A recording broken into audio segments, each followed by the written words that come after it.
नमस्कार प्यारे दोस्तों, एक बार फिर से स्वागत है आपके अपने यूट्यूब चैनल पे। तो एचएससी की बहुत बड़ी बिग अपडेट आपके लिए आ चुकी है और एचएससी को हाई कोर्ट से फटकार दे दिया नया नाम। यानी एचएससी जो हरियाणा स्टाफ सिलेक्शन कमीशन है उसको नया नाम दे दिया गया हाई कोर्ट के द्वारा। क्या दिया गया है क्या नहीं वो पूरी डिटेल से आपको बताया जाए, वीडियो को अंत तक बने रहें। और इसके साथ साथ आईटीआई वाले जो बच्चे हैं, जो आईटीआई वाले भाई बहन हैं, उनके लिए बहुत बड़ी खुशखबरी सुबह सुबह आ चुकी है भाई। जल्दी सभी देखें और साथ में चैनल को सब्सक्राइब करें, वीडियो को लाइक ज़रूर करें, शेयर कर दें साथ में जितने भी आपके पास कॉन्टैक्ट वगैरह है। तो क्या खबर है आईटीआई वाले बच्चों को खुश कर देने वाली खबर, खुशखबरी क्या है और हाईकोर्ट से फटकार जो मिली है हरियाणा स्टाफ सिलेक्शन कमीशन को, वो क्या मिली है और क्या नया नाम दिया गया, पूरी जानकारी आपको अच्छे तरीके से बताई जाएगी। तो क्या खबर है देख लेते हैं भाई, आपके लिए बहुत बड़ी अपडेट लेकर आए हैं। तो वो खबर है भाई, ये हरियाणा कर्मचारी चयन आयोग को यह क्या हो गया, वो फिर क्या गया आपको ही पता है। हर एक भर्ती का रिजल्ट रिवाइज हो रहा है, हर एक भर्ती हाई कोर्ट में चैलेंज हो रही है। तो क्या रहने वाला क्या नहीं, पूरी डिटेल बताई जाएगी, देखते रहिए आप वीडियो को लास्ट तक। तो हरियाणा में ग्रुप सी और डी पदों पर भर्ती करने का जिम्मा हरियाणा कर्मचारी चयन आयोग के पास है, वो सभी को पता है। लेकिन मगर हाई कोर्ट के आयोग के खिलाफ इतनी याचिकाएं दायर है, यानी इतने कोर्ट केस हो चुके हैं सभी भर्तियों पर लगभग। तो हाईकोर्ट को आयोग ने पीड़ित संघ बनाने जैसी टिप्पणी करनी पड़ी है। यानी हाईकोर्ट ने नया नाम दिया है पीड़ित संघ आयोग। तो यह टिप्पणी कल भर्ती मामले में की है। कल भर्ती मामले में सही जवाब के आयोग ने गलत माना। जब उम्मीदवारों के ने प्रतिवेदन दिया तो उनका प्रतिवेदन अस्वीकार कर दिया। जब हाईकोर्ट पहुंचे तो हाईकोर्ट ने आयोग से प्रतिवेदन पर फिर से विचार करने को कहा। आयोग ने फिर चीफ एग्जामिनर को रिपोर्ट सही बता दी। हाईकोर्ट ने फिर जवाब मांगा तो आयोग ने कह दिया कि जो चीफ एग्जामिनर की रिपोर्ट ही मानता है। आयोग ने यह भी कह दिया कि उम्मीदवारों की याचिकाएं रद्द कर दी जाए। ये यहाँ तक कह दिया गया है। हाईकोर्ट ने लिखित परीक्षा का परिणाम रद्द कर सही उत्तर को सही मानते हुए दोबारा परिणाम निकालकर चयन सूची दोबारा बनाने के लिए कहा गया है। वो आपको बता, दोबारा इसका रिजल्ट रिवाइज होकर आ ही चुका है, तब दोबारा चयन सूची बनी। इसी तरह सब इंस्पेक्टर की लिखित परीक्षा में आयोग ने स्टैंड लिया है। जिन 2 सवालों के सही उत्तर का आयोग ने गलत माना है उनके बारे में हाईकोर्ट ने पंजाब यूनिवर्सिटी की एक्सपर्ट कमेटी से रिपोर्ट मांगी। एक्सपर्ट्स कमेटी ने उम्मीदवारों के दोनों उत्तरों को सही माना, मगर आयोग ने फिर कल की तर्ज पर स्टैंड लिया कि वह जो अपने एक्सपर्ट की रिपोर्ट मानेगा। रिपोर्ट इसकी आधार पर रेडियोग्राफर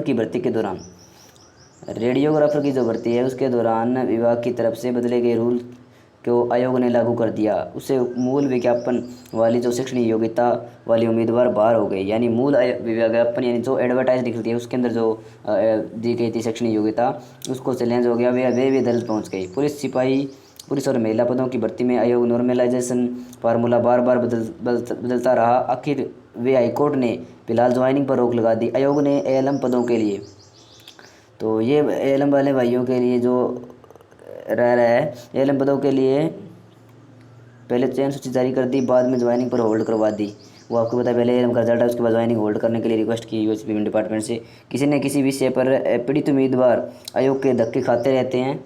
यानी हर एक भर्ती के अंदर ये सिस्टम हो रहा है अभी। जो पद पहले विज्ञापित कर दिए उम्मीदवारों ने उनकी तैयारी की तो आयोग ने उन्हें वापस ले लिया। कह दिया कि सीटी के बाद भर्तियां होगी। सीटी अभी तक आयोजित नहीं हो पाया और शिक्षकों की भर्ती यूं ही लटक रही है। आईटीआई निदेशकों के पदों पर भी अभी भी परिणाम लंबित है। यानी जो आईटीआई इंस्ट्रक्टर वाले भाई है उनका जो परिणाम अभी तक लंबित है भाई, कह रहे हैं अभी आ जाएगा, इसी महीने में कंप्लीट कर देंगे, ऐसे कर देंगे, वैसे अभी तक नहीं आ रहा है।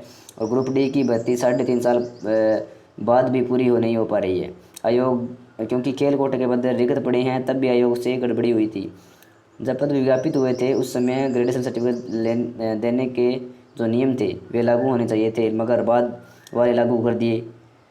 जब मामला हाईकोर्ट गया तो हाईकोर्ट ने उस समय के नियम लागू करने का आदेश दिए, जिस समय पदों का विज्ञापन जारी हुआ था। यानी जिस टाइम एडवर्टाइज निकली थी उस टाइम के जो रूल थे वो जारी करने का कहा गया। इससे काफ़ी नियुक्ति हुई, कर्मचारियों को हटाना पड़ा। गलियारे से में चर्चा है कि आखिरकार हरियाणा कर्मचारी चयन आयोग एचएससी है वो क्यों इतना कन्फ्यूजन है। गलियारे में चर्चा यह भी है कि भाजपा बीजेपी गठबंधन सरकार बनने के बाद हरियाणा कर्मचारी चयन आयोग का नाम उतना नहीं रहा जितना पिछली सरकार के दौरान था। गठबंधन सरकार के कार्यकाल के समय ही सिपाही का पेपर लीक हुआ था। सरकार भी टीचर्स भर्ती पर ध्यान नहीं दे रही। एच टेट पास किए हुए उम्मीदवार ओवरेज हो रहे हैं। बिल्कुल सही बात है ये भाई, ओवरेज हो रहे हैं जो एच टेट पास कर चुके हैं। और जेबीटी की आखिरी भर्ती 2012 में हुई थी, जिसका रिजल्ट 2014 में जारी हुआ था। जेबीटी टीचर की योग्यता वाले युवा 10 साल से इंतज़ार कर रहे हैं, वो ओवरेज हो रहे हैं। ये उनकी किस्मत है। तो 10-10 साल से जेबीटी की भर्ती नहीं हो रही। यह अपडेट थी भी हरियाणा कर्मचारी को पीड़ित संघ का नाम दे दिया गया है हाईकोर्ट के द्वारा। और आपने देख लिया किन किन भर्तियों के हाईकोर्ट के अंदर इनकी जो चैलेंज हो रही है भर्तियाँ।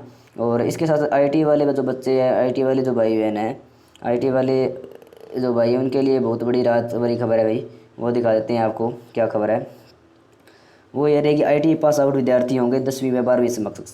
यानी आईटीआई के बाद में आपको फिर से +2 वगैरह के अंदर एडमिशन नहीं लेना पड़ेगा अगर आपने आईटी कर ली। यानी कि 8th के बेस पे आईटी, जैसे वायरमैन ट्रेड से है, एक दो ट्रेड और भी है, जैसे हो जाती है। तो उसके बाद में आप 10th के लिए हिंदी या इंग्लिश का एग्ज़ाम दे करके 10th पास कर सकते हो। और अगर आपने 10th कर रखी है तो आप +2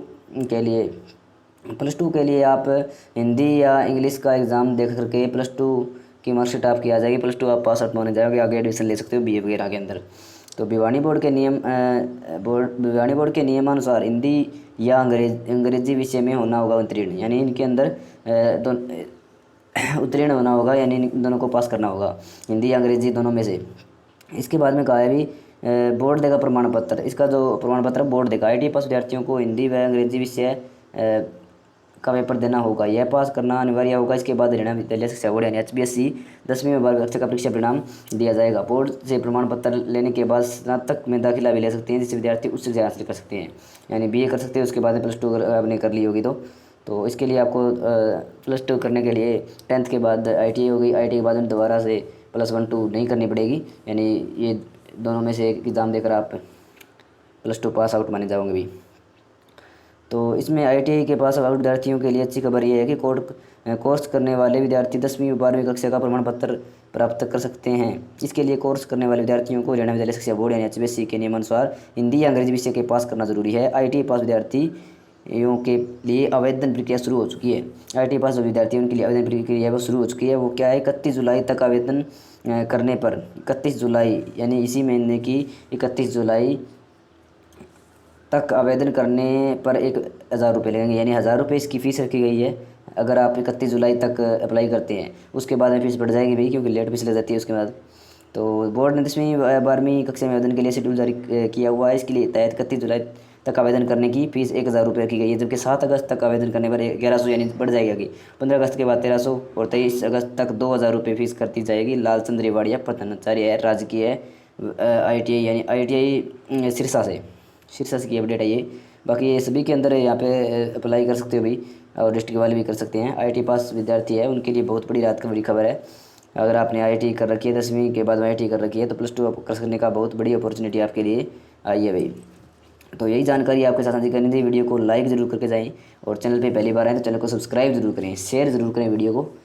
तो धन्यवाद भी, आज के लिए यही अपडेट है। मिलते हैं नई वीडियो में नई अपडेट के साथ। तब तक के लिए जय हिंद, जय भारत, जय हरियाणा। धन्यवाद भाई।